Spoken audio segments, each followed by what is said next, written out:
Welcome to everyone this evening. Thank you for being here. Those that are watching online, we welcome you as a part of this service this evening. And so again, our third evening of the importance of the Christian family. Why don't you stand? We're going to sing one more song here before we move on.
Struggling because I don't have any monitor. I mean, I'm not good at this like he is. So we're just going to turn this thing a little bit. So we are on the floor tonight for a reason, but I'm not telling you what the reason is yet because I like to keep everybody in suspense. You can be seated. So. And actually, Julian, I'm going to ask you to move to the second row for me because I'm going to do something in a couple of minutes, and I need these 2 rows. Pastor, you can sit there if you want to, but, we'll see. They'll be excited to have you on the seat there with them, too. So, who am I calling down? Well, this is not The Price is Right, so come on down. You're the next contestant. No, we'll see. You'll just have to wait. All right? Everybody's got to pay attention so you know when to come. All right? Everybody got it? You're like, have no idea. Thank you, John. All right, we're going to recap from last week. We talked about the characteristics of a godly home. Anybody remember what some of those are? Anybody? This is a time in which I would like feedback. I know these girls are taking notes on that front row, but I don't know if they took those notes down. Love, grace, and peace abound. Oh, apologies. Oh, that was a good addition. I think, Julian, is there something we need to know? Why Jocelyn wants apologies? No, I'm just kidding. I'm just teasing you, Jocelyn. She's like, what? A reverence of God, a safe place where everyone can connect and interact in a healthy way. Pastor taught us on 1 Corinthians 13, specifically in detail to what that looks like in a godly home. That was really good stuff. So, what we're going to do tonight is a little bit more what I would call nuts and bolts, all right? So first of all, everybody who's watching this in the future, I just want you to know that there are lots of people here.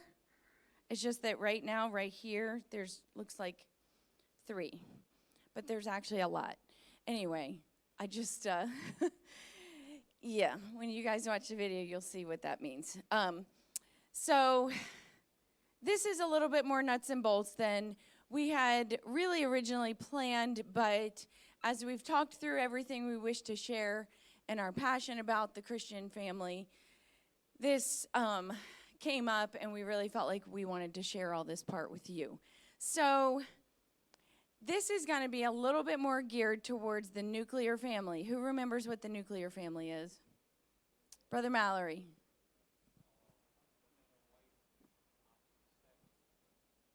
All right, husband and wife of the opposite sex with children in the home, or adopted children, natural children in the home.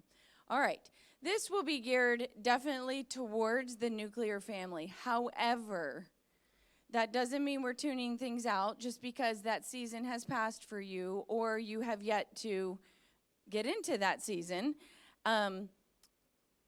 There's going to be, what you're going to hear tonight are principles.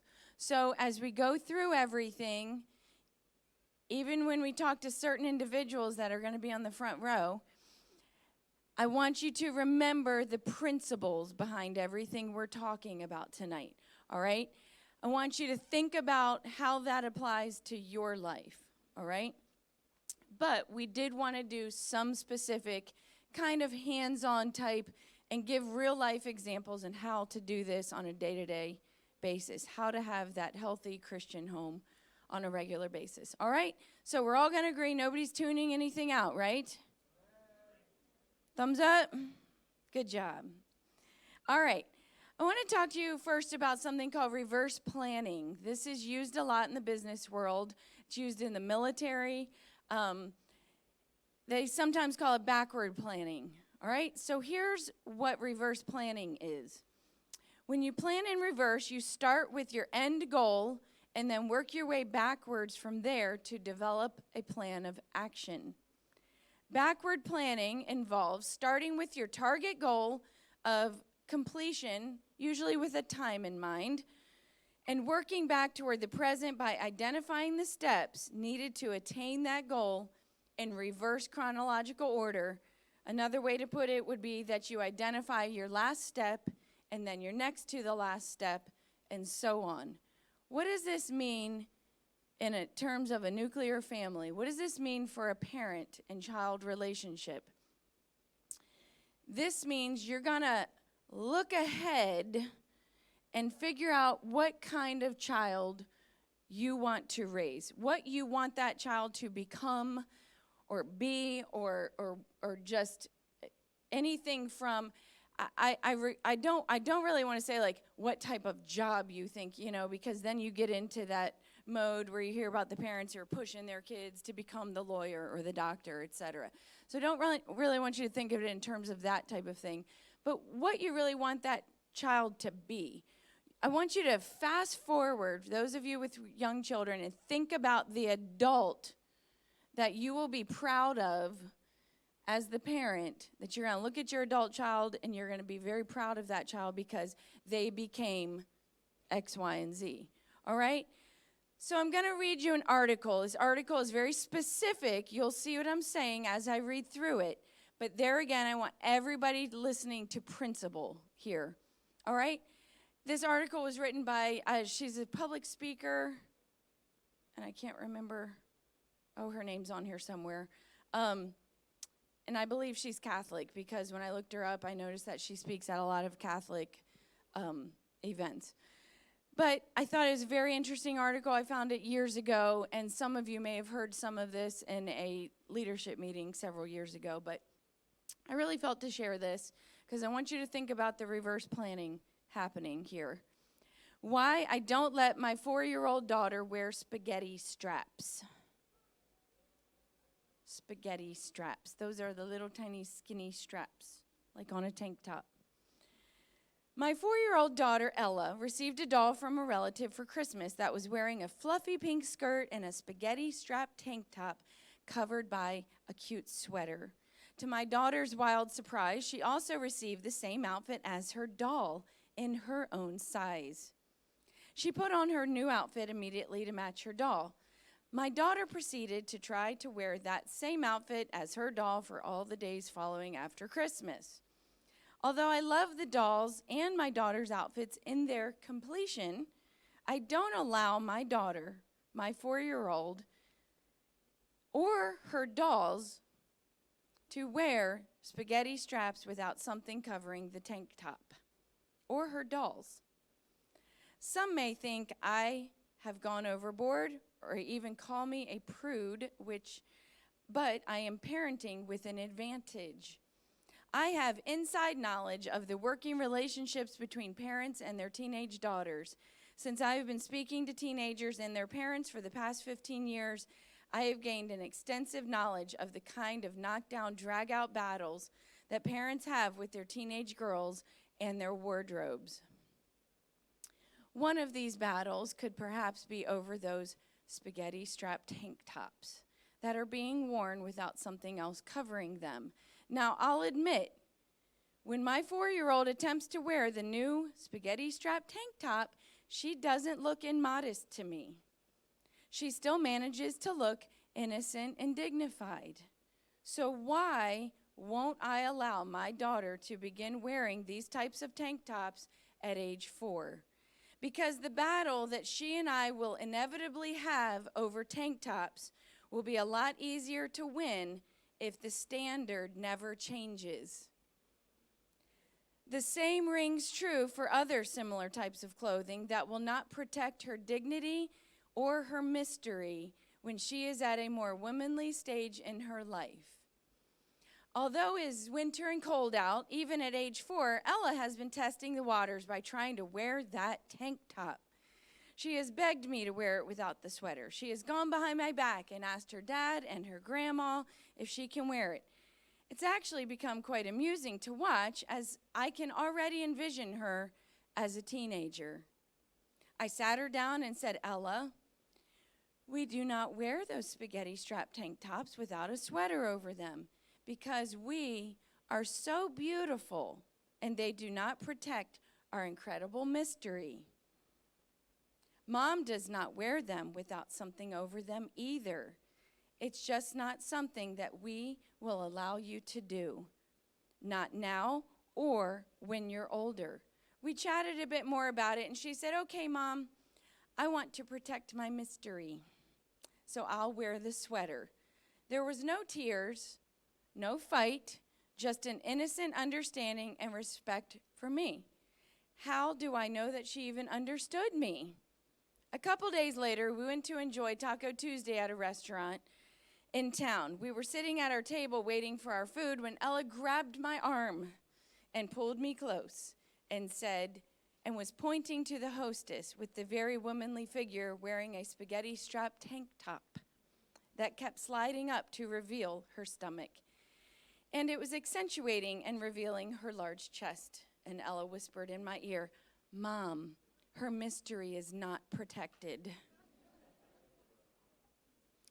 She's wearing a spaghetti strap, and it's not modest. Ella saw it for herself. It clicked in my 4-year-old's brain. She began to have a small amount of judgment in her voice as she continued talking about the woman. I explained gently, Ella, we can't judge her or talk about her behind her back. She may not know of her beautiful mystery and why she should protect it. Instead, we should pray that God may reveal it to her so she knows just how special she is.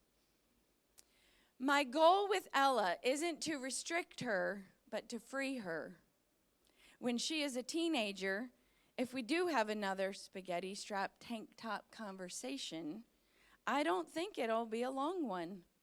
I won't have to explain why modesty is important or why all of a sudden these kinds of tank tops are no longer allowed. She will have built a habit of virtue since she was 4 years old. She will have practiced modesty for years under my guidance. Parents have these knockdown, drag-out clothing wars with their daughters because, she says, in my opinion, many of them spring something new upon their daughters who have not had practice or made a habit in building up the virtue of modesty. And like all virtues, it becomes stronger with practice. I meet many parents who have allowed their daughters to wear all these things, immodest clothing, etc.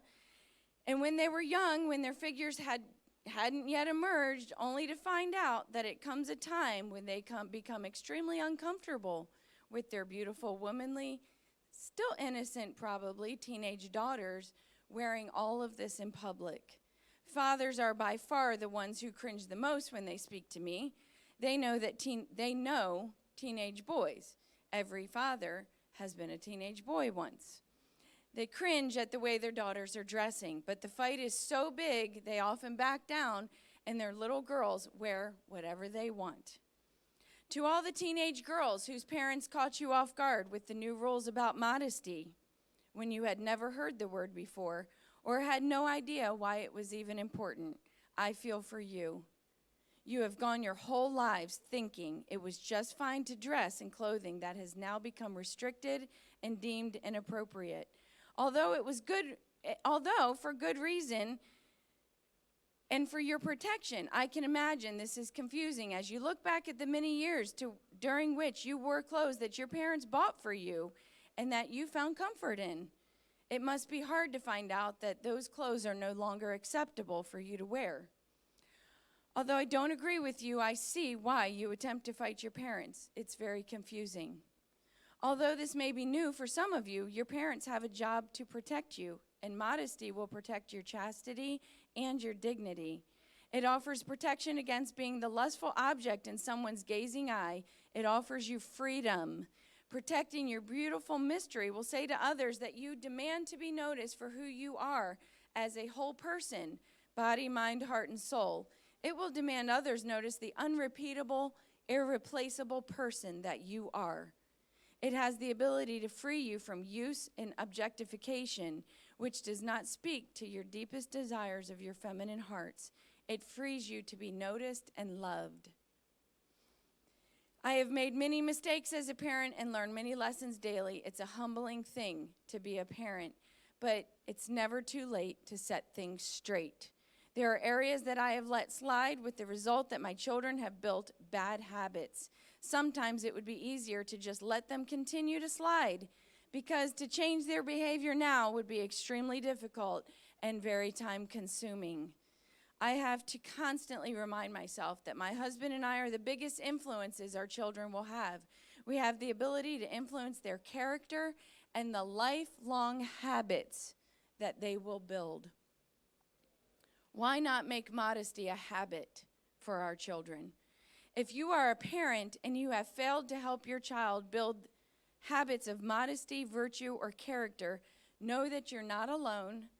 Don't beat yourself up. Today is a new day. It's never too late to set things straight.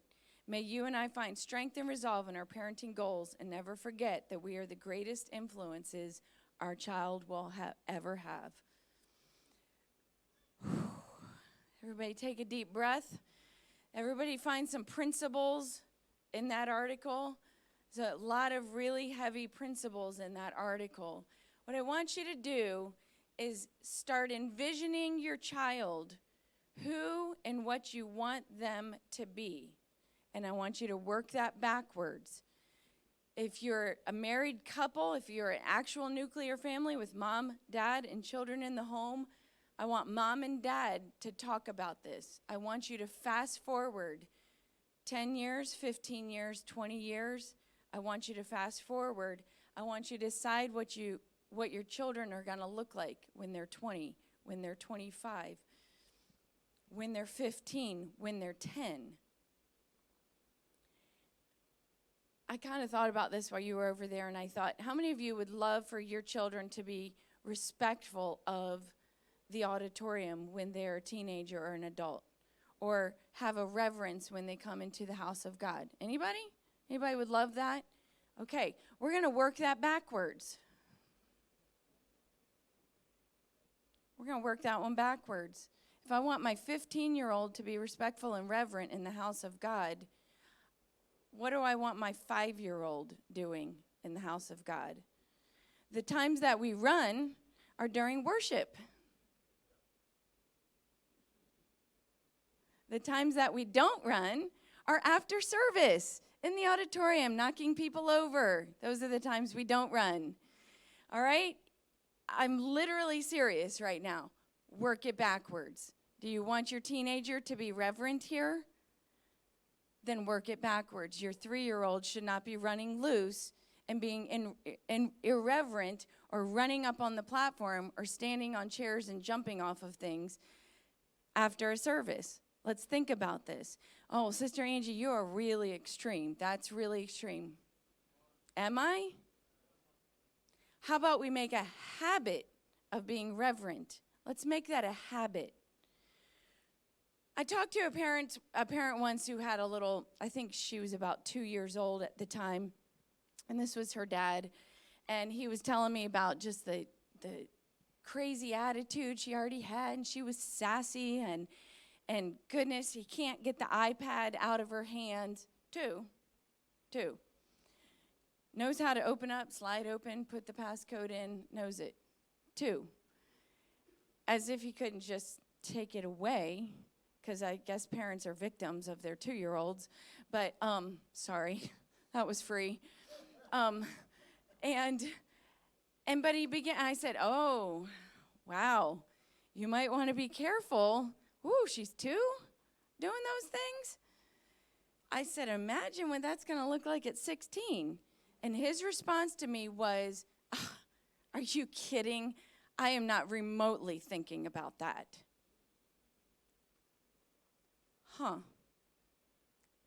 Let's just think about that for a minute. We need to be thinking about that. We've got to be thinking about that. We've got to be looking at, I'll just be real. I get people all the time that are like, how do I have kids like yours? And I know they're here, and I don't want to make it awkward for them. We, as a couple, worked some things backwards. The reason why you see my children on this platform is not because we're the pastor's family. It's because I had a dream. Literally, I dreamt of all 4 of my children being in worship ministry. I am serious before God. I told my husband that early on.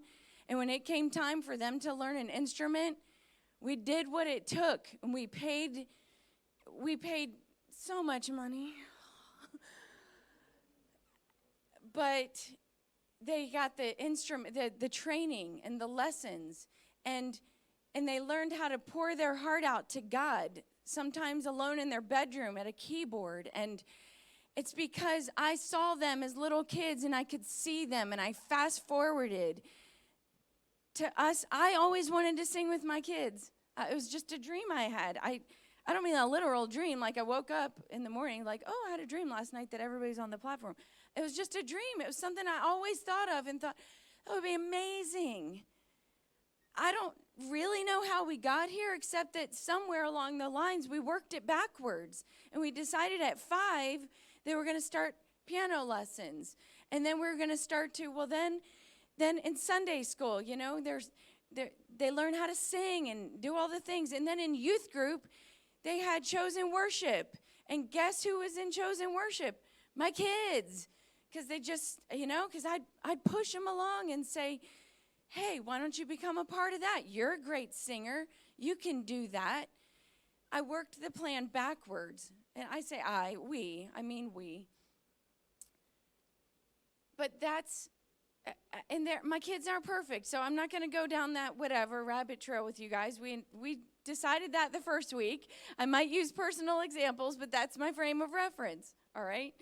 So think about these things. Think about how you want to get your child to that place. Think about this. Saying no is easier than saying no more.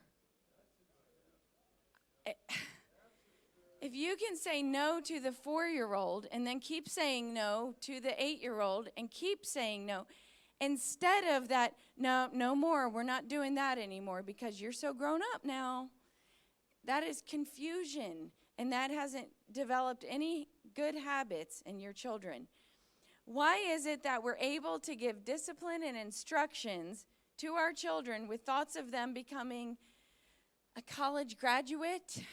We push our children to go to college, a good employee, a voting citizen, a productive member of society. We see all those things, and that's what the public school system thinks they're doing with our children. Anyway, leave that one there.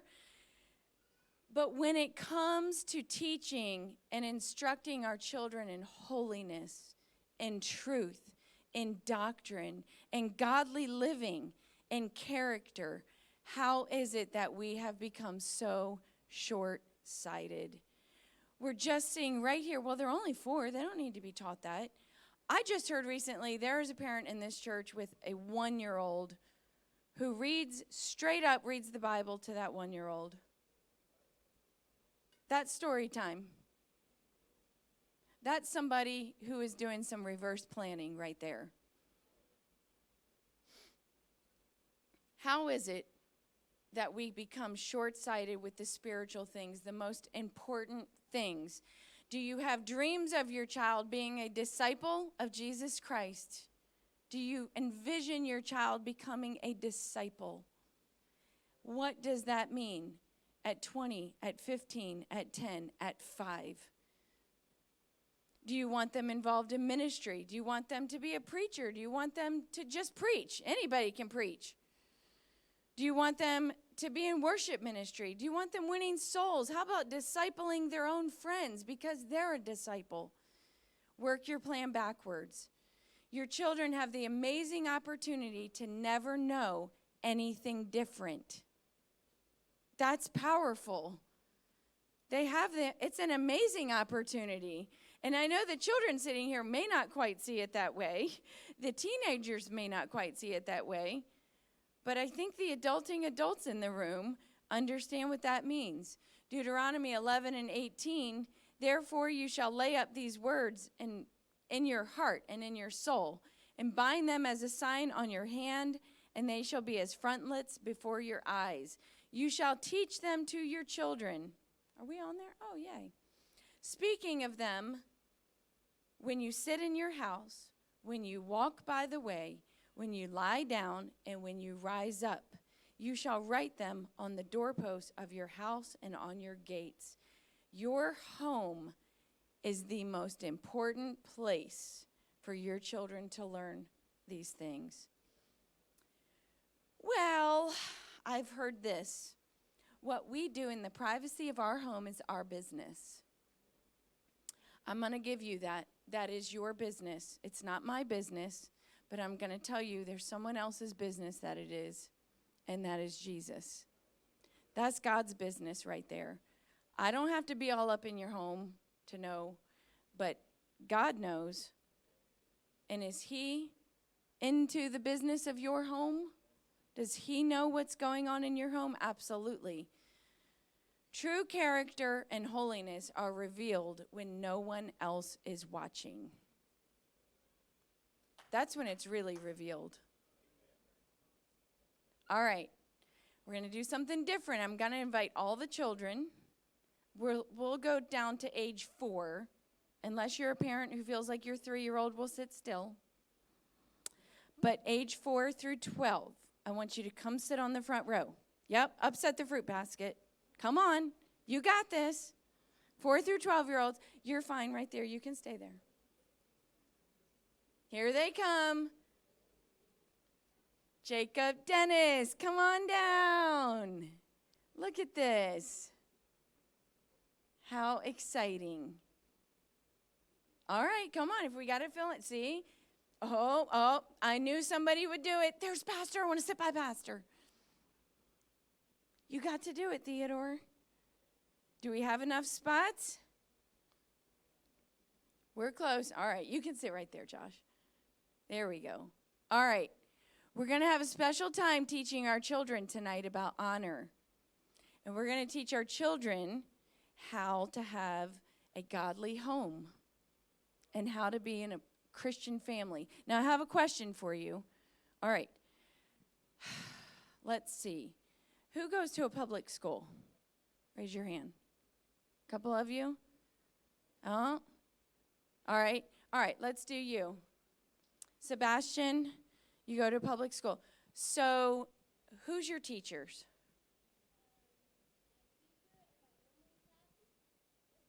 Miss Marino. All right, so do you have any other teachers in your life? What do you think? Who? Your Sunday school teacher.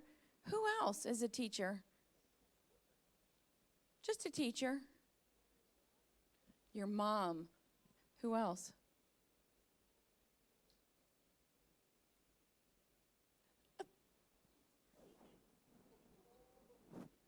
He's working on it. He's working on it. Maybe Dad, maybe. Yeah. Okay. It's all good. It's all good. All right. What's funny is, let's see, Abigail, who's your teacher? Oh, your mom. In school too? Most homeschoolers sometimes, not most, a lot of time I ask someone who's homeschooled who their teacher is and they don't know. That's the most amazing answer. I don't know. Oh, what has she been doing all day with you? Anyway, so what I want you to realize, Sebastian, is that your most important teachers in your life are your mom and dad. All right? Your public school teacher is very important. And she, I think you said she's going to teach you really important things. But mom and dad are going to be your most important teachers. All right? So, guess who I'm bringing down here? You guys love her so much. Sister Angie Millette. Yep. She's going to teach you some really cool stuff about honor. Okay? Well, praise the Lord. Praise the Lord.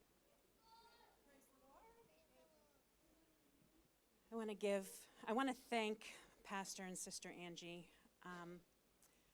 for the burden that they have for us and their willingness to teach us the hard things.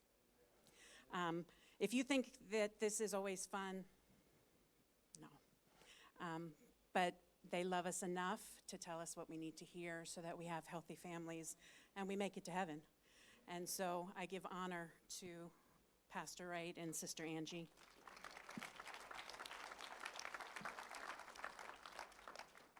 So honor. In Deuteronomy 5:16, it says, "Honor your father and your mother, as the Lord your God has commanded you, that your days may be long and that it may be well with you in the land which the Lord your God has given you." Honor.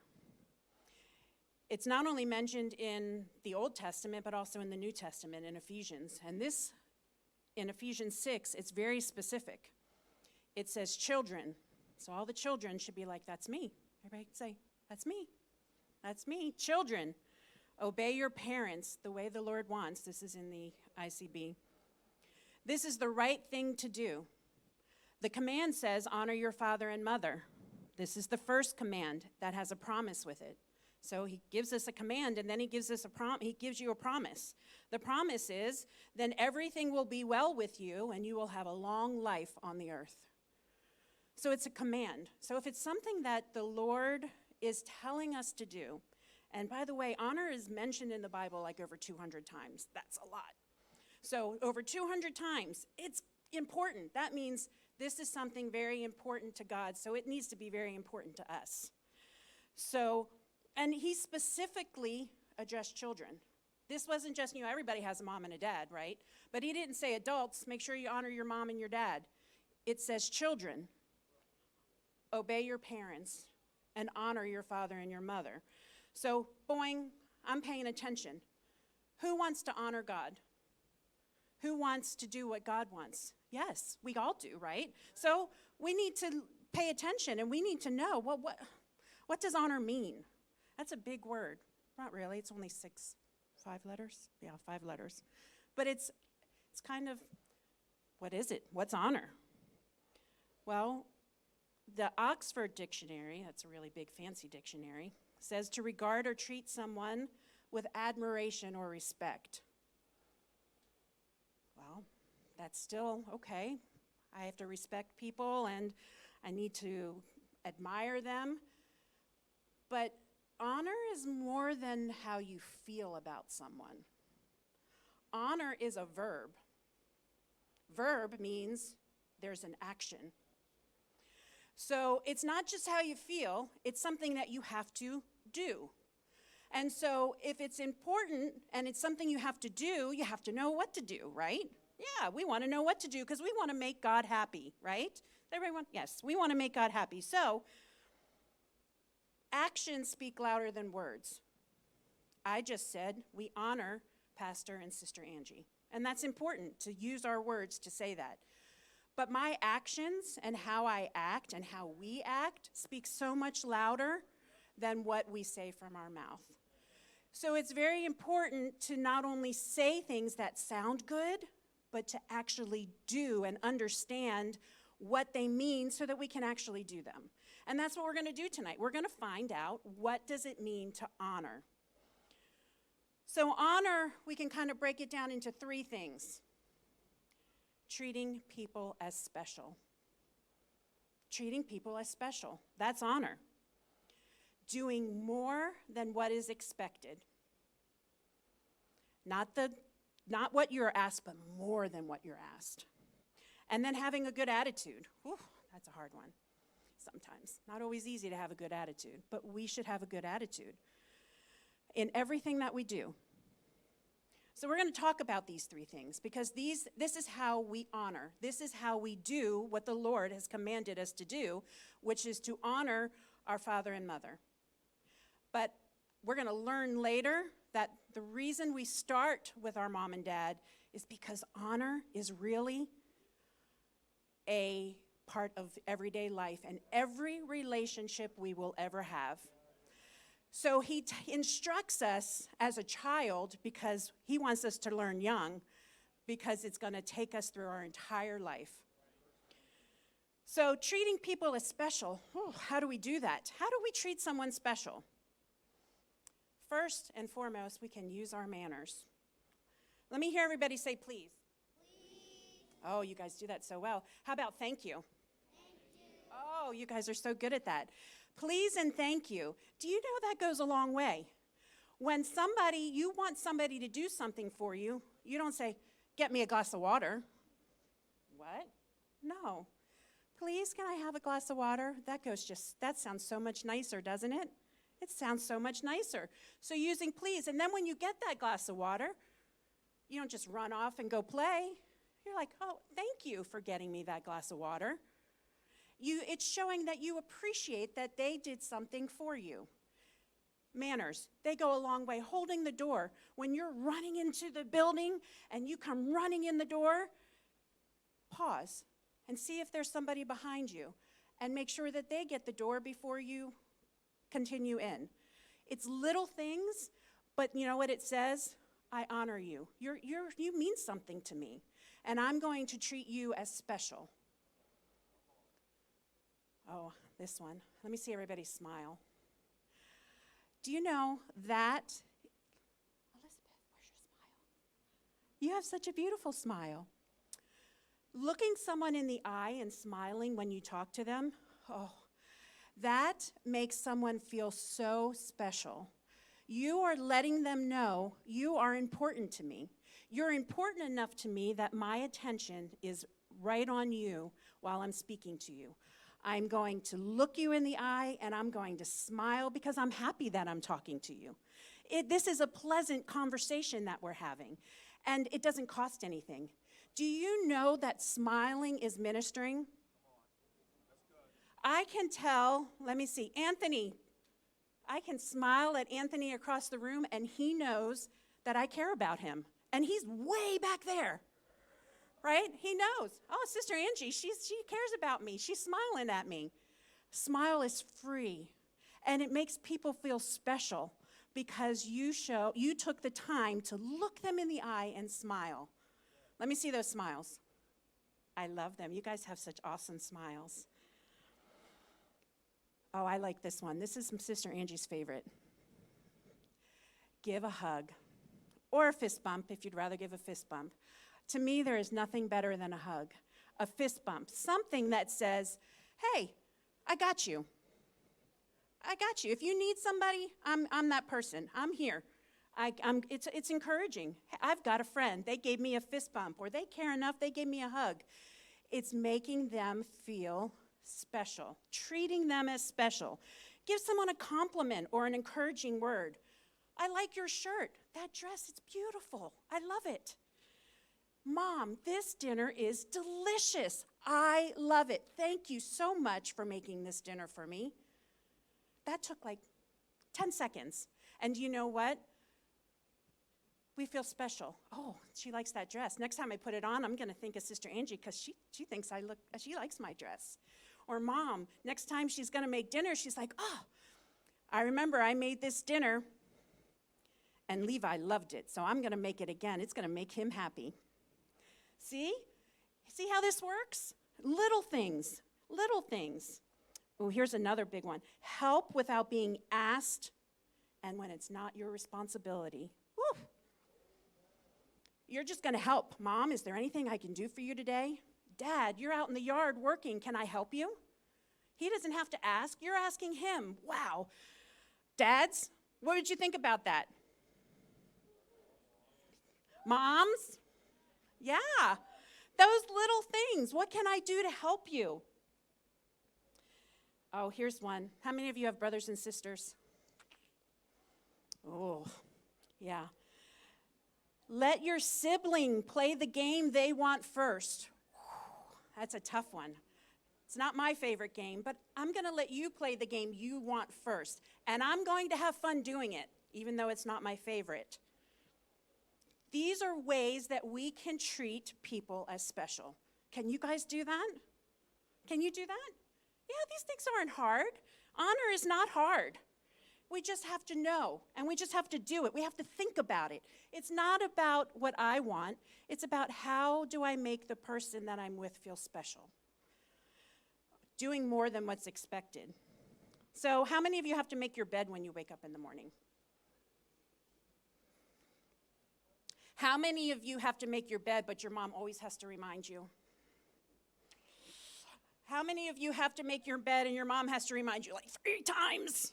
And sometimes it gets a little loud. Yeah. Okay. So, you know what would be really good is as soon as you get up out of bed, just make your bed.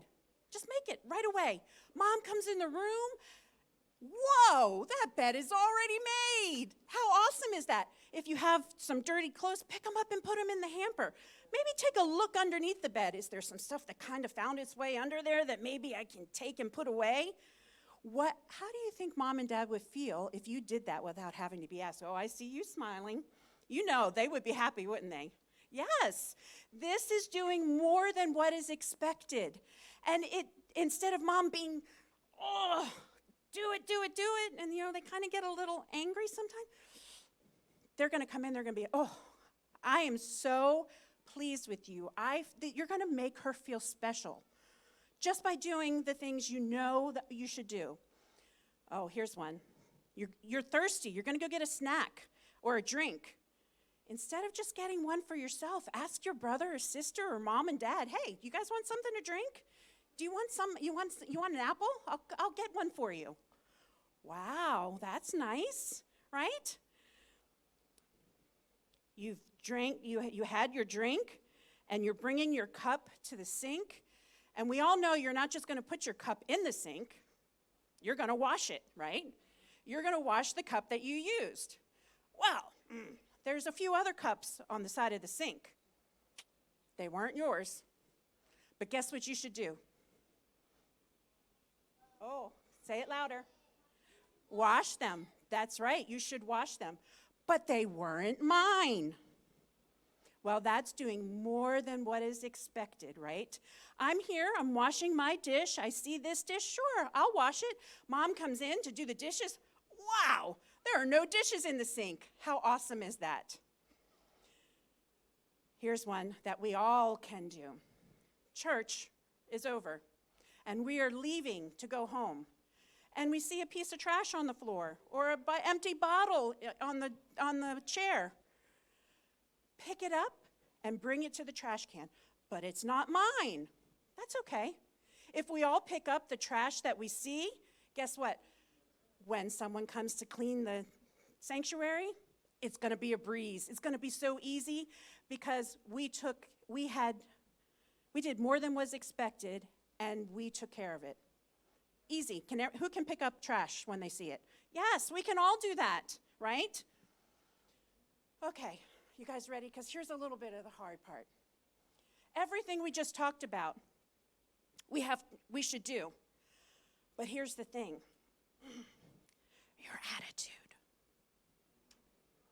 If we do everything we just talked about, and we do it with a bad attitude, you might as well not have done it. You can't do it to get noticed. You can't do it with a chip on your shoulder, look what I did, and so over there didn't do it. You have to do it with a good attitude. And here's how you do it with a good attitude. You don't complain. Why am I always the one to have to clean up the dishes? No. You clean the dishes and you be thankful. So here are a few situations. We have to find the positive in every situation. Sometimes it's really easy, like when it's bright and sunny outside. We love the sun, right? But when it's raining, we wanted to go to the park. We wanted to go play with our friends outside. We can't do it. So you have to stop and not complain. Why is it raining today? No, stop. Before you let yourself complain, stop. There's a positive. Let's think of a few. The Lord is watering the trees and the grass. That's the most obvious, right? We're going to have beautiful green grass to play in. We're going to have these awesome trees to climb. If it didn't rain, we wouldn't have that. But also, I get to spend the day with my family inside. Maybe we'll play a game. Maybe we'll read a book together.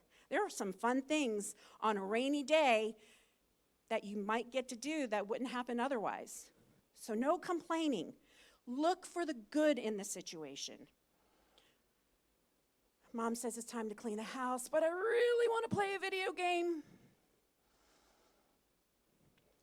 Do I clean the house and have a bad attitude? No. What is a positive? What is a positive we can find about cleaning the house? Can anybody think of something? Joshua. Cleaning the dishes. But what's a positive? It's what? I have a house. Not everybody has a house. I have a house to clean. So rather than focus on, I got to clean this house, focus on, Jesus, thank you for my home. Thank you that you have provided this place for me to live. Here's one. You come down to dinner, and you're so hungry, and you run up to the table, and you're like, I don't like this. This is not what I like to eat. In fact, it's not my favorite, it's my sister's favorite. Why did Mom make my sister's favorite? Complaining? No. You stop.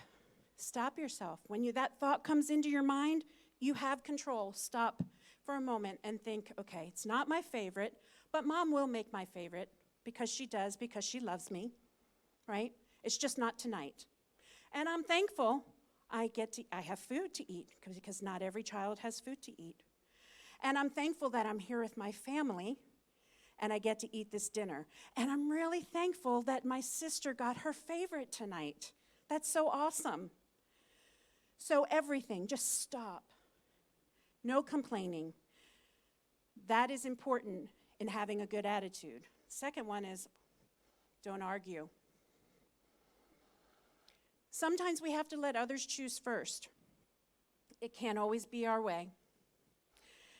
If it's family night and you want to play a game, well, so does your brother or sister, right? They have their favorite. Choose to let them go first. You pick the game first. We'll play your game first. And then when we're done, we'll play my game. And let's not argue about it. And then when you're playing your brother or sister's favorite game, have fun. Don't act like it's a chore. Have fun with it. It's a game. You're spending time together. Have fun. Then when it's time to play your game, you guys are going to have fun playing your game.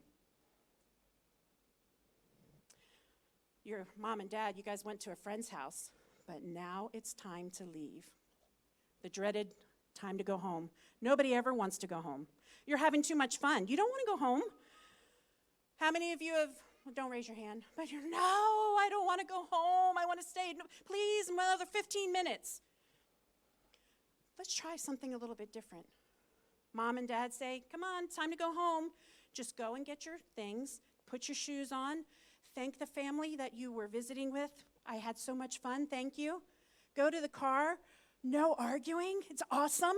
We get in the car, Mom, Dad, thank you for bringing me to my friend's house. I had such a good time. Guess what? Next time you want to go to your friend's house, they're going to take you if it works out in the schedule. And they're not going to worry, it's just going to be an argument. I don't want to do this. No arguing. The Bible says that we are to obey our parents. And that's part of honoring. You honor your parents when you obey them. That means you listen and you don't argue and you have a good attitude. We should do what they say right away. Not when we feel like it, but when they say it. And without being reminded. This is honor. This is how we honor our mother and our father. And this pleases God because it is a command in His word. So it pleases Him when we obey them, when we honor them. You know, why is honor so important? It never ceases to amaze me how wise the Lord is. He is so wise. And you talk about working backwards, Sister Angie. That's what God did. He said, I'm going to work this thing backwards, and I'm going to tell children from the beginning, honor your father and your mother. Because it's something that they need to learn when they're young. This is a life skill that you are learning. It's a life skill. How silly would I look if tonight when I came to church, I crawled on my hands and knees from my car up the back stairs to my seat, and then when I came up here, I just crawled because I never learned to walk. You guys would think, something's not right with Sister Angie. We need to pray for her. So this is a life skill. This is important because you will honor. This will be part of every relationship you will ever have in your entire life. It starts with your parents. You learn it as children, honoring your parents. But guess what? Honor with your friends, with your teacher, with your boss, with your spouse, with your children, with your pastor. And here's the big one, with God. Ultimately, He wants us to honor Him in everything that we do. Everything. He wants us to treat Him special. Respect Him with our words and our actions. He wants us to give Him all of our heart and our mind and our soul and our strength, all of it. And He wants us to do it with a good attitude, which shows that we trust Him no matter what life brings. So we are learning from a young age, parents, children, how to honor ultimately God and the relationships that we will have. And let me tell you, he expects this of us, but God is amazing as always. He honored us first. He taught us how to honor.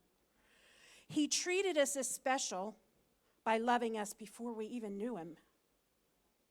He did more than was expected when he took the punishment for my sin. And he did it with a good attitude. He willingly laid down his life for me, and he didn't complain about it. He did it willingly. And he asked God to forgive those who were treating him wrong. That he showed us what honor was from the very beginning. So I want you to listen to these verses, and there's quite a few verses. And actually, if you could put Romans 12 and 10 up on the screen. We should call these the honor verses. Just plain and simple. These should be the honor verses.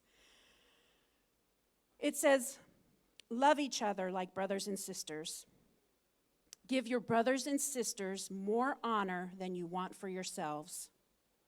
Do not be lazy, but work hard. Serve the Lord with all your heart. Be joyful because you have hope. Be patient when trouble comes. Pray at all times. Share with God's people who need help. Bring strangers in need into your homes. Wish good for those who do bad things to you. Wish them well and do not curse them.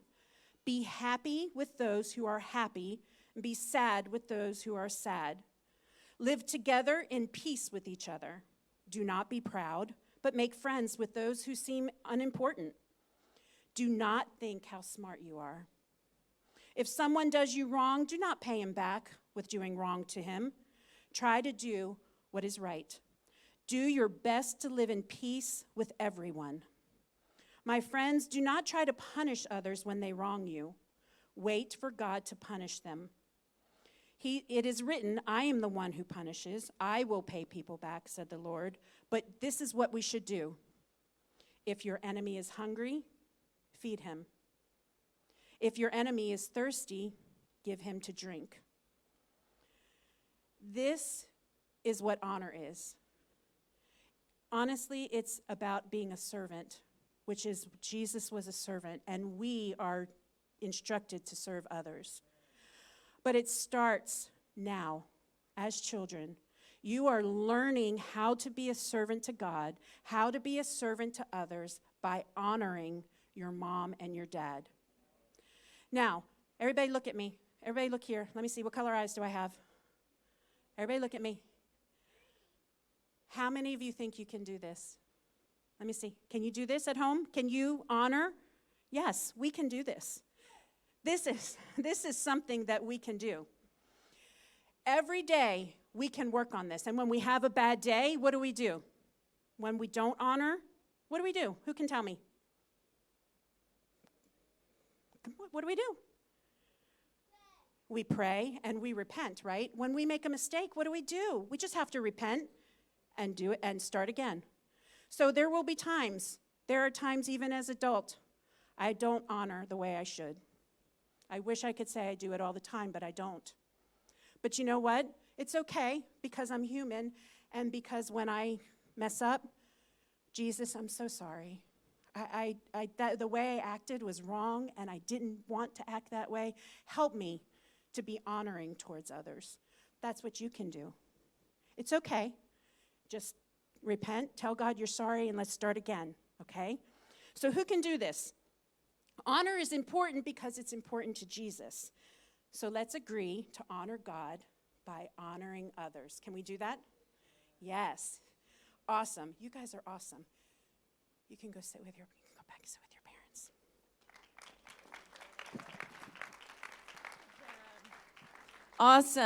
Awesome. For any parents who wish to know some of the information that she was using, there's a book. It's probably my all-time favorite parenting book, and the title is a handful. It's called Say Goodbye to Whining, Complaining, and Bad Attitudes in You and Your Children. It's literally the title of the book. Fabulous book by Scott Turansky and Joanne Miller. We can perhaps send out a link for that tomorrow if you're interested in buying that. That's the parenting version of this. She was teaching the child curriculum that they have that accompanies the book. But it's really good stuff. I think everybody got a lot of the good stuff out of that. So we're going to keep moving along. Everybody take a deep breath. We're going to be here a little bit longer, okay? But this is really good stuff. And family is really important. In case you haven't figured out what we're teaching on Thursday night, it's the importance of the family, right? Yes. Kiss your brain if you figured that out. All right. Wow. Pretty sure 75% of you just found out what we've been teaching. All right. I am going to ask the teenagers to come. Please make your way to these front row seats. Julian, you can come back now. Come on, y'all got this. You girls are already on the front. But, you know, I'm feeling like Brother Jalen would probably like to have you here. You know, you can join him if you want. Almost 13-year-old. Come on. Come sit next to your cousins. All right, Karis. All right, here we go. Oh, we got a girl's side and a boy's side. Look, she looked at she was sitting by you. Uh-oh, now y'all about to just bump past her right off the edge. All right, without further ado, your youth pastor, Brother Jalen Mock, is coming down to teach the teenagers. Now, wait a minute. What I want you to recognize, what's happening here is, children, the secret, I'm just going to let you in on the secret. Your parents just heard everything that Sister Angie taught you. That's the secret. So guess what? Your parents can actually say, not in a mean way, right? Because I've said a million times in every parenting, marriage, anything, family seminar, our words are not meant to be weapons. But a parent could gently remind their child, hey, do you remember that part of the teaching on Thursday night when Sister Angie said, and they go, oh, yeah, all right, well, maybe we could work on that right now. How about we practice honor? See what I mean? You can keep it super positive. How many of you thought a few times that she was talking about me? I did. I was confused by who Sister Angie was when she was talking, and I kept going, wait, I do that? And then I was like, oh, yeah, right. She's talking about the other one. So Sister Angie 1 and 2. But Brother Jalen, take it away.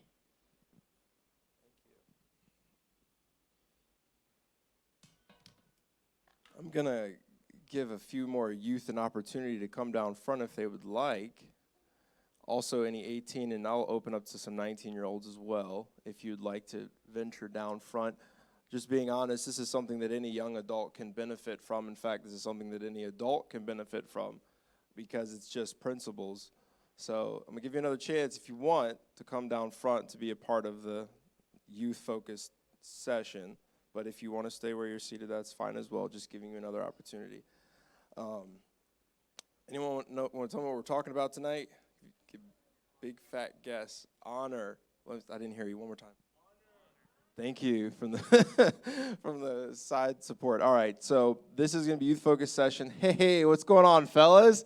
Glad you could join us. They said we graduated. We're too cool for the youth section now. No, thank you for coming over. We appreciate it. But yeah, I'm going to be talking to you guys tonight. But also, like I said, just very practical teaching and principles that anyone can benefit from learning and living by. When I knew we were talking about honor this evening, first of all, I want to say Sister Millette was all over my notes. You know, it's almost like we had the same like content to pull from or something. But we both had like a baseline we had to talk about. So you'll hear a lot of the same stuff, but from a more, I guess, youthful or even adult version of it. But sorry, I'm setting my timer because I told myself I was not going to go over, even though I probably still will. But I'm not going to be long. I am just going to be very intentional. And I have a passion about this subject because it's very important. But when I found out we were going to be talking about honor, I was reminded of a story I heard of a Sunday school teacher. I think her class was like 4 or 5-year-olds, very young kids. But she was trying to drive home the importance of family life. And she illustrated her point by referring to the commandment, honor your mother and your father. And then she added, now this commandment is about honoring your parents, and it also talks about how we are to treat our parents. And then she asked the kids, Can any of you tell me the commandment that deals with how we should treat our brothers and sisters? There was kind of an awkward pause as all these little kids, again, like 4-year-old, 5-year-olds, are kind of quiet, not really sure. Then this one kid shoots his hand up in the air and says, I know, thou shalt not kill. It's safe to say that he had many siblings and had to deal with, the sibling rivalries and all of those different things, favoritism that doesn't actually exist, but everyone thinks it exists, those type of things. I grew up an only child. I did not have to battle with siblings. I did not have to argue about who got to play the game first. I was the only one playing the game, so there was no sharing required. And some people might say the grass is always greener on the other side, or you might think the grass is greener on this side, but there's pros and cons, because when it comes to being an only child, there's no one to share any of the chores. When it comes to being an only child, if something gets broken, there's no blame being distributed. It's just one person that's getting in trouble for something that broke. But specifically, the biggest thing for me growing up as an only child was the chores. Like, I can think do you all have chores at home? Something that you do? You got, yeah, maybe, and sometimes. Okay, let's say this for those of you that are too old for this content. Did you have chores growing up? Yes, at some point your mom or your dad said, hey, can you help with this? Can you do that thing? I had a lot of chores, but I didn't always like having chores. In fact, I was a lot more free. I was a free man as a child. My mom wasn't going to tell me what I had to clean. I was going to make a mess and not have to clean it up. I was going to eat the food and not have to do any dishes. I was going to fill up the trash can and never have to take it out. I kind of wanted to just, be free, Mom. Let me be me. Let me live my life. I'm talking about like 4 years old, by the way. I learned very early on, very quickly, no, Mom said you're taking out the trash, you're taking out the trash. Mom said you're helping with the dishes, you're helping with the dishes. So I learned fairly quick the importance of me taking place and helping with chores. But I want to kind of tell you guys something that happened while I was doing chores. Oftentimes, either before I did the chores or while I was doing the chores or after I had finished doing the chores, my mom at some point would reach some disappointment. She'd be a little frustrated. She'd be a little angry sometimes, a little disappointed. And I'm thinking, why? I did what she asked me to do. I took out the trash. I cleaned the dishes. I cleaned up after the dog. I did all the things that you asked me to do. Why are you upset with me? And she began to teach me this principle, which ultimately is honor. Because what happened was I was doing the right thing, but I was doing it with a bad attitude. I was doing what was asked of me. There was obedience, but the way I was doing it could have been a little better. I was the one that was kicking my feet and like, oh, fine, I'll just go do the thing. And dragging my feet or not kicking and screaming. That stopped fairly early on. Like by the time I was 17, I didn't do it anymore. But she helped me to understand the importance that it's not just what I do, but it's how I do it that matters. And that is what honor is. Essentially, honor comes into two aspects, two areas that you can focus on. If you can get these two things down, and they're principles that we'll talk about that was mentioned in the kids session, but it ultimately comes down to two things, your actions and your attitude. You have to do the right stuff, but you also have to do it with a good spirit, with a good heart, with good motive. So we're going to talk about honor, specifically actions and attitudes. By the way, I'm trying to be, like my pastor and have a cool slideshow. I probably will forget to change the slides, so forgive me ahead of time. But as was already mentioned, honor essentially is summed up in three separate concepts, three approaches, three steps that you can take. And if you can fulfill all three of these steps, then you can have honor. You can give honor. You can bestow honor to your parents. You can give honor to your leaders, to your youth pastor. According to, as was already stated, Say Goodbye to Whining, Complaining, and Bad Attitudes in You and Your Kids, the longest title known to history, by Scott Turinsky and Joanne Miller. Honor is summed up in three steps, three principles, three things, three attributes that you can do. Treating people as special, doing more than what's expected, and having a good attitude. So for a couple of minutes tonight, I just want to talk to you guys about what this looks like. What does it mean to live my life in a way that honors God, honors my family, honors my parents, honors my leaders?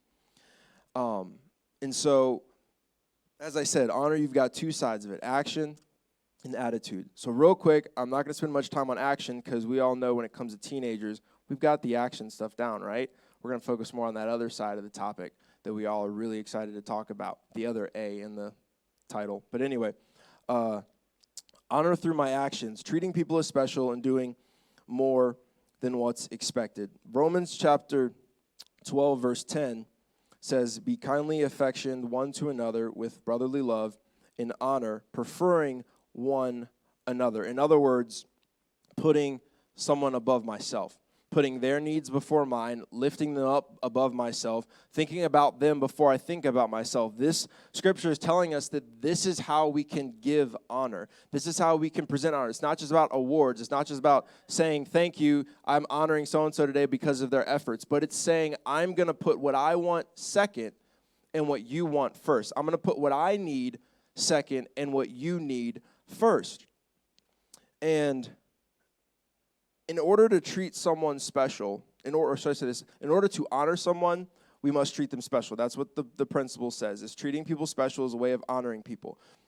But what does treating someone special look like? What does that mean? We heard some ideas, some ways of doing that in the kids session. But as teenagers, as young adults, as adults, what does it mean to treat someone special? I feel like we all have a good idea of it at least one time a year. There's normally one day that comes around each year, each different for every person, where we know what it's like to be special. And that's probably your birthday. Love the crowd participation. Your birthday. Your birthday is your day. It's your big opportunity to be special, right? It's the cake that you want. It's the agenda that you want. You get the gifts that you want. You get to, everyone's reaching out to you. They're texting you. They're calling you. They're posting you on their Instagram story. You are the main man, the main lady on campus. You are the big shot because it's your special day. So what does that look like on a day-to-day basis of treating someone special?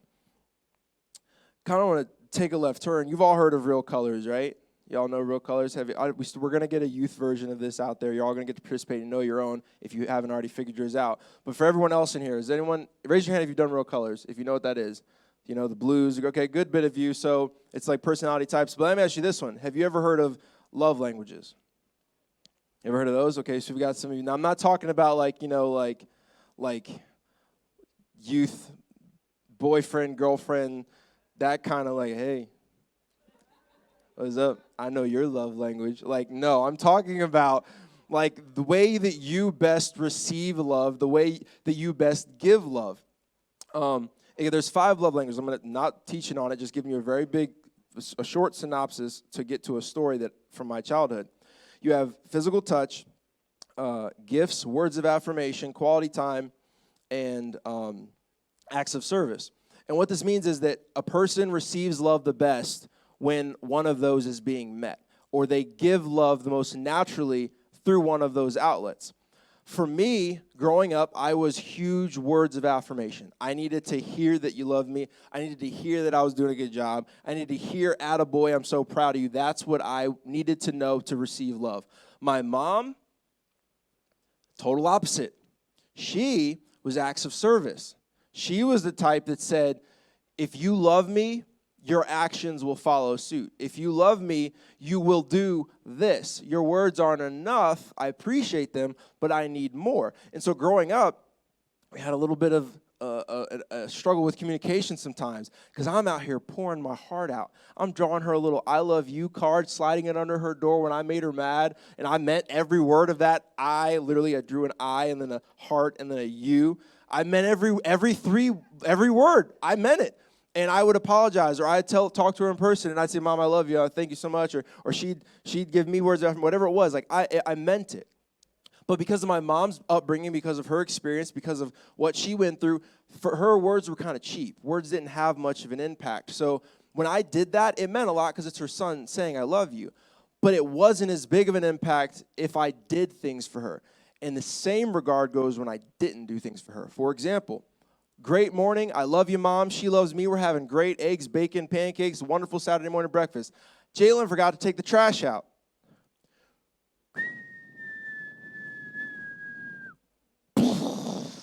You'd have thought I like set off Armageddon, apocalypse, end of the world. Jesus was coming back home. Like we were going. We were leaving because it was like I just told her I didn't love her. It was like I just told her, like, you let me down. Or like it was like I said, Mom, you're not the best mom. You're not a good mom. I don't love you. Like that's what me not doing what I was supposed to do meant to her. Why am I telling you all this? Not so you can go study love languages and just become, super professional and all that stuff. If you do, great. I think it's a great resource. But what happened was, as I got older, I learned hers love language was acts of service. So I started to intentionally do acts of service to tell her that I loved her. I would do big projects. I would do small projects. I did these things because I wanted her to know that I loved her, and that was the best way for me to communicate that to her. I'm telling you this to say this. Treating someone as special, it's not just putting their needs first, but it's ultimately getting to a point where you're not inconvenienced for them necessarily, but you are going out of your way to meet them where they're at.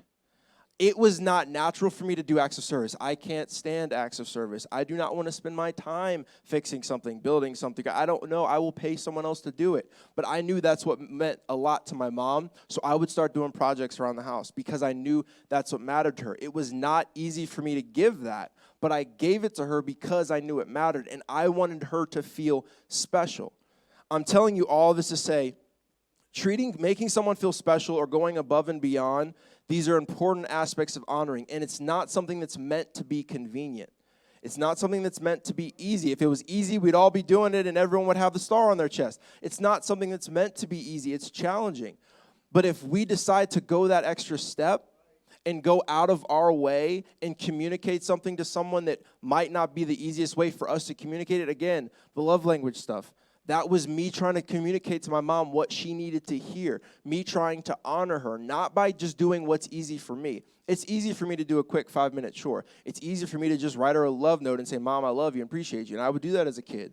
But then I had to realize that's not what really says it to her, so I need to go where she's at, make her feel more special by doing these things that are not easy for me to do. Because again, like it said in Romans, it's about exalting someone else above ourselves. It's about putting their needs first, their wants first. So what does this look like on a 9-to-5, so to speak? Like, what does this look like at home? What are the things that you could be doing for your family, for your leaders, for the young adults listening? What is this that you could be doing for the leaders in your life, for the pastors in your life? What is it that you could be doing that might not be just natural for you, easy for you, but it's something that you can do to show these people that are important to you, that are leaders in your life, that they matter, that they are special. So how can you honor them in that regard? So treating someone as special requires you to put them above yourself. But again, this is just one aspect of honor. There's another side, and this is where we're going to spend the last little bit, and that is bringing honor through your attitude. Now, as the verses were already said, Exodus chapter 20, verse 12, the commandment, I put easy to read on there twice. Well, technically it's KJV, but it says easy to read. Honor thy father and mother, that thy days may be long upon the land which the Lord thy God giveth thee. Easy to read version says, you must honor and respect your father and your mother. Do this, that you will live a full life in the land that the Lord your God gives you. Now, Paul says it a little differently. Paul in Ephesians says this, children, obey your parents in the Lord, for this is right. He then goes on to say, honor thy father and mother, which is the first commandment, with promise that it may be well with thee, and thou live long on the earth, and fathers provoke not children to wrath, but bring them up in the nurture and admonition of the Lord. Easy to read versions there as well. Did Paul just flat out say exactly what the commandment was? Was that all he put in this moment? When he's talking to these people about how to live, these domestic relationships, these relationships in the home, when he's telling them this, was there anything else that he added? Or did he just say, just honor your parents, that's all that matters? Is there anything else before honor? Come on. What's before honor? All right, y'all need some confidence. It's on the screen. You got a cheat sheet, everyone. What's before honor? Obey. if we could just, don't you feel like obedience is just an aspect of honor? Like it's something that you do? So why did he need to say it separately? Because you can't, it's like pastors all the time, like you can do without being, but you can't be without doing. You can obey and not honor, but you cannot honor and not obey. I can obey my parents. I can do what my leadership asks me to do, but if my spirit is wrong, my attitude is wrong, my motive is wrong, then I haven't honored them. But in order for me to honor them, there's something right here. Now my motive's pure. The reason why I'm doing it is right. I'm doing the right thing. I'm checking the right boxes, but I'm also doing it with the right attitude, with the right spirit, with the right motive. And that's why he sets it, he makes sure to make the statement, first, children, obey your parents because it's right. It's good. You need to obey them. You need to obey your leaders. You need to obey the people that you are submitted to. But you also need to honor them, and you can honor them by your actions, but also by your attitude. There is a safety in obedience. Obedience is important. But there is blessing in honor. Because again, he says, obey your parents because it's right. But then he says, honor your parents and there's more available. Obedience will impact where you are right now, but honor is going to impact who you are in the future. Because obedience, I do this right thing right now, I get a reward. I do this wrong thing right now, I get discipline. My obedience or lack of obedience impacts me right now. It's a choice I'm making right now. But honor, if you honor your parents, you will have X, Y, and you will live long. You will have full life. You have full days. So if you honor your parents, there's blessing coming. So honor isn't about where we're at right now, but it's about where we're going. So why does it matter that we honor our leadership now while we're teenagers? Why does it matter that I honor my parents right now while I'm a youth? Because it's the right thing to do. It's the scriptural thing to do, but also it's setting you up for success.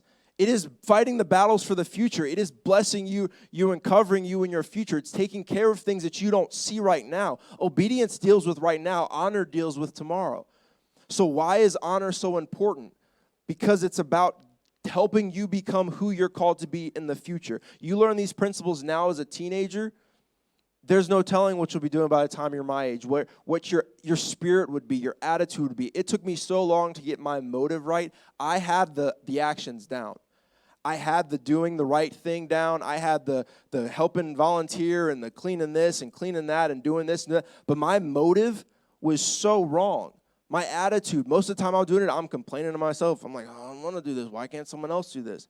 And my motive was looking for some kind of reward, some kind of a pat on the back, some kind of affirmation. Attaboy, Jalen, good job. And it took me so long to realize if I just got my motive right and I just made sure my attitude was right. And that's why I'm focused on this. Like I said, the kids, they talked about it some with the attitude. But teenagers, I remember, I'm not that old. Attitude starts to turn up a little bit when you're a teenager. What's funny is here, there we go. The attitude turns up, but the volume turns down because we get a little wiser, right? So, let's say some of you are bold enough to, get in arguments with your parents. Not encouraging this. I had it down to a T, though. I learned how to do a silent tantrum. Turn a tantrum in silent mode. So I got trouble with my mom, and I wanted to give her a piece of my mind. So I'd be like, oh, I'm sorry. Blah, blah, blah. And she'd leave, and I'd go to our room and be like, got the door, and I'd be like, you know what I'm saying? You slam the door, but then you stop right before it actually makes sound, and then you just close it quietly. And then I get in my room, and I'm just like, I wasn't saying anything, because if I made noise, she was coming in. So I had to turn in silent mode. Why am I telling you that? Oh, because we as teenagers, you as teenagers, I'm still a teenager, yay. You as teenagers, the attitude starts kicking up. Your mind's going through a lot. Your body's going through a lot. Your brain's further developing, and the attitude starts to kick in. And that's why we've got to get this now. If I can get my attitude in line now, if I can get my spirit in line now, what could I be doing by the time I'm in my 20s? What could I be doing by the time I'm in my 30s? What kind of example could I be setting for my friends, for my peers, for my younger siblings? You all have siblings? I think, yeah. Is there anyone here that's an only child? No? Yeah. Well, you're the youngest, but yeah. That's crazy. Man, I'm like the minority now. Wow. Anyway, so this is why this is important.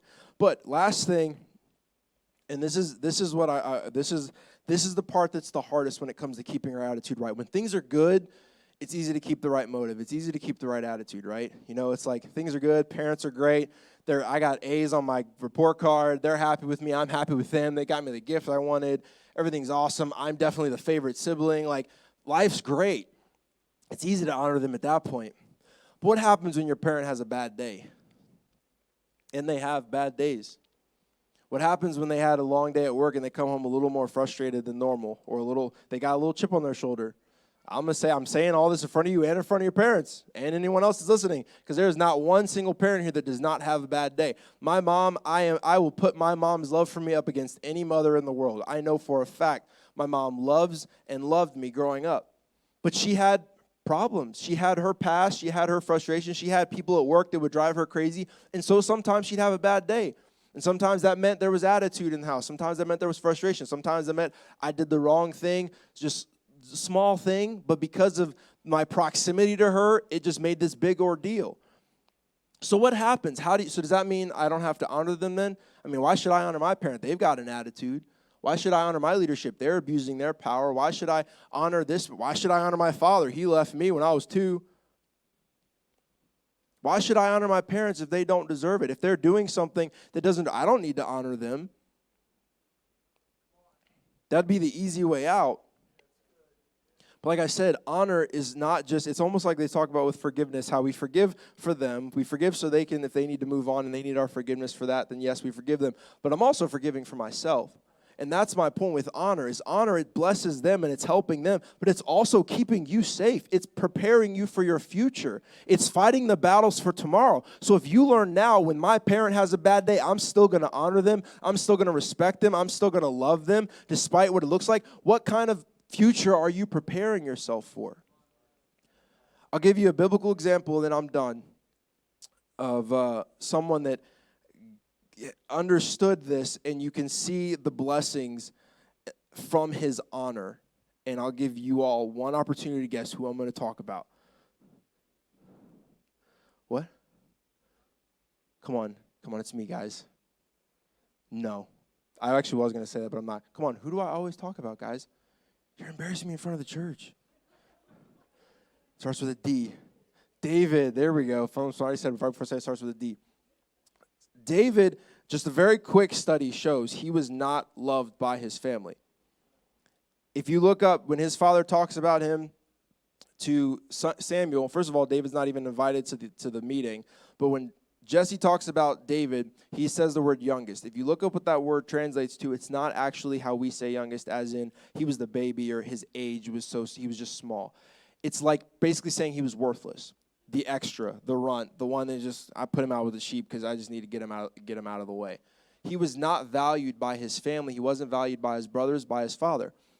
I wish I could tell you that David had a very traumatic life at home and then just got out of the home and everything went great. Unfortunately, he went to another messed up relationship. He went to work for King Saul. He was his chief musician, if you will. He was his one of his warriors on the battlefield. He was someone that fought in his wars and did things. In fact, he became Saul's son-in-law.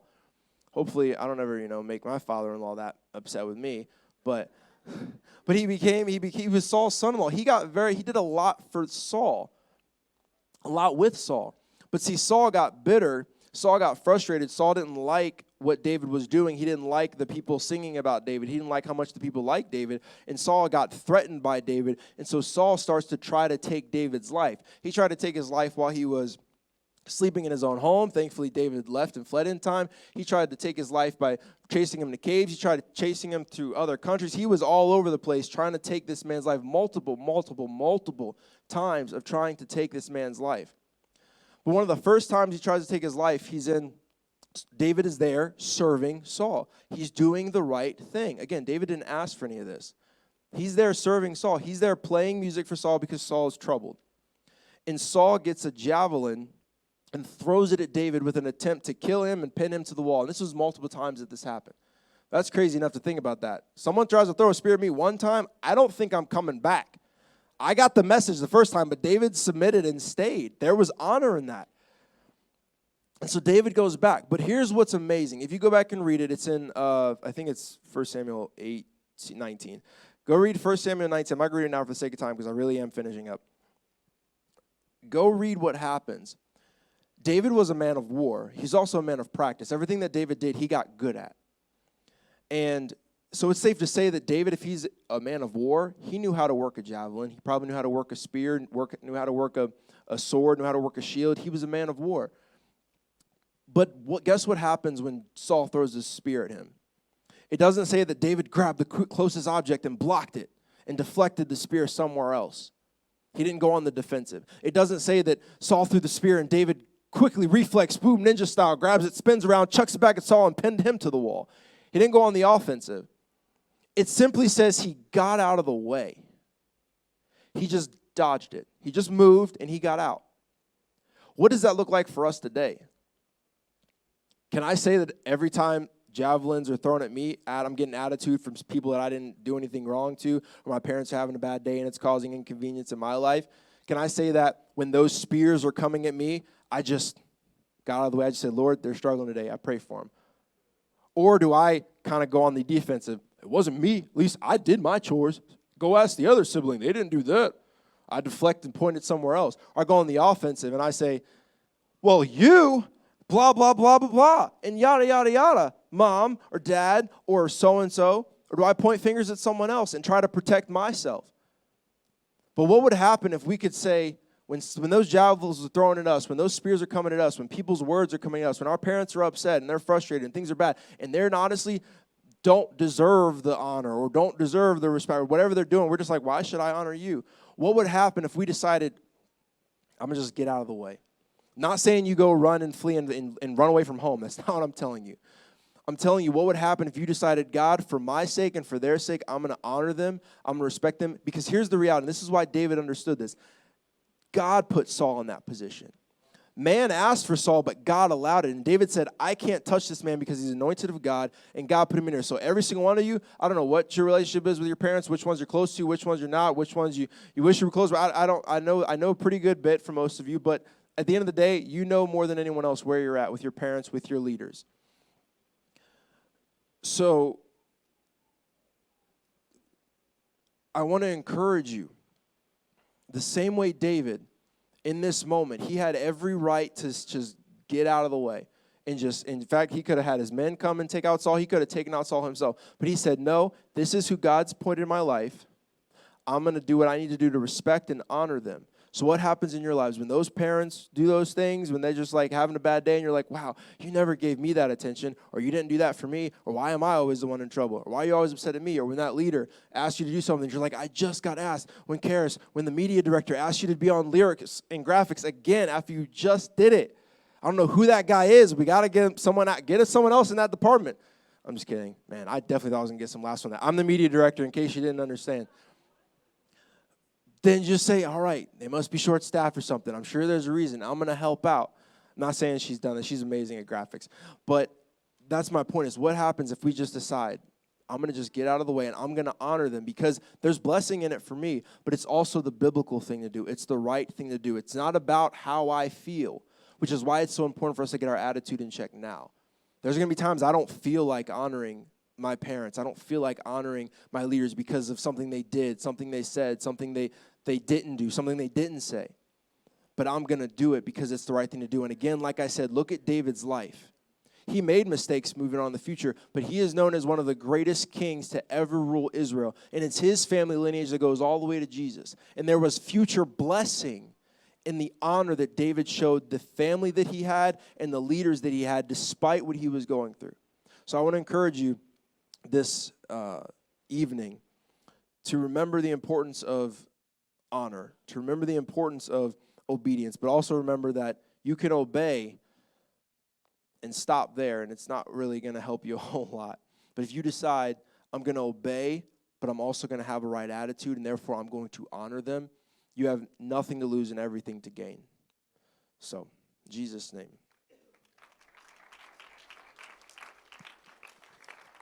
In Matthew 5:38, Jesus references the Old Testament, and he says, it's been said, an eye for an eye and a tooth for a tooth.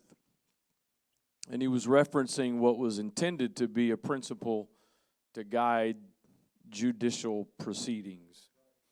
Meaning, if someone does something, give them the appropriate punishment, don't go above and beyond. But the problem was they had taken that principle and were using it in personal relationships and everyday situations. And so he follows that up and he says, if somebody asks you for your coat, then give them your cloak also. And then he says, if you're compelled to go a mile, go 2. The context of that was, and one example would be the Roman soldiers could compel a Jewish citizen to carry their backpack for a mile, and they had to do it. They could send them on an errand, and they were required by law to go a mile.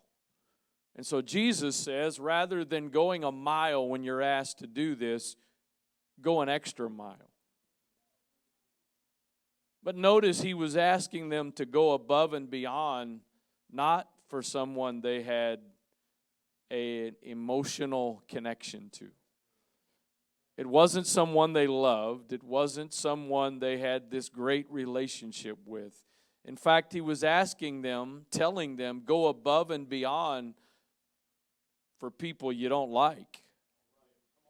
Go above and beyond for people you don't care about. If he told them to do that in that context, how much more should we, in the relationships with people we love and care about, go above and beyond? I challenge you, and especially the adults this evening, I challenge you not to take the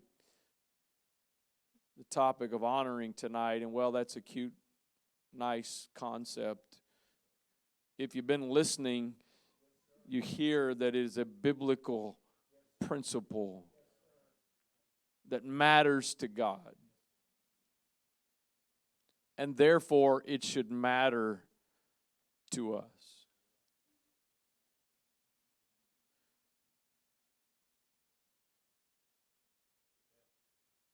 If it matters to him to the degree, what did Sister Angie say? A couple hundred, several hundred times throughout Scripture. We've heard some really great practical application of that. And so let's make sure we take home the significance of what that means, how much it means to God. And the bottom line is this. I didn't bring my iPad. I don't have any notes. You're all sweating because, oh my God, he's up there now. I shouldn't have said, oh my God, I'm sorry. Oh my goodness. The more we are around each other, the longer we live together, the easier it is to take each other for granted.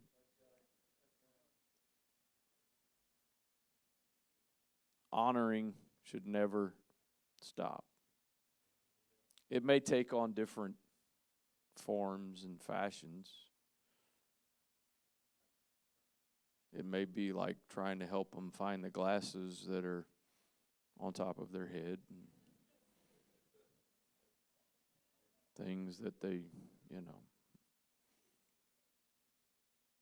But let's not let time cause us to lose our desire to be in relationships in which we continue to honor each other. Father, I thank you for this time this evening.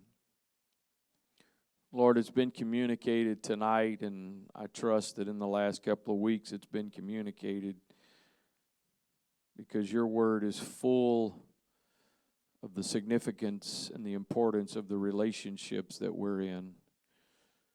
As we focused on so far the last several weeks, the familial relationships that we have, friendships, those that are close to us.